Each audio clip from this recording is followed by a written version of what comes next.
hogaamintu waa hibo alle iyo barasho wanaagsan oo waqti la geliyo. dhalinta Soomaaliyeed waxaa ku dhex jira hal dooro aan intooda badan helin fursadii ay dadkooda si habsami leh ugu adeegi lahaayeen. kuwo badan oo ka mid ah waxay si hagar la'aan ah oo bilaash ugu adeegaan dadkooda iyagoo aan cid kale bedel ka sugayn, halka kuwo kalena maalkooda iyo naftoodaba halis u geliyeen wacyigelinta ummadooda iyagoo hawshaas ku qabanaya deegaano ay naftooda ku waayi karaan, qaarkoodna kuba waayeen iyagoo hawshaas ku jira.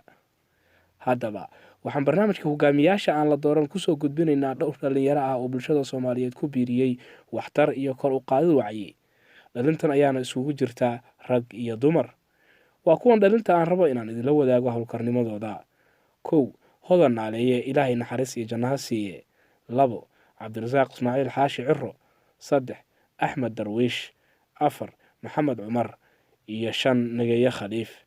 qaybta koowaad waxaan kusoo gudbinaynaa waxqabadkii iyo howlihii ay u haysay bulshada Hodan Naaleeye oo ahayd saxafiyad iyo samafale bulshada Soomaaliyeed u adeegaysay. Ilaahay naxariis waarta ha siiye. qaybta labaadna waa Cabdirasaaq Ismaaciil Xaashi Ciro, iyadoo 3aad, 4aad iyo 5aadna ay kala noqon doonaan 3da kale ee kusii xigta.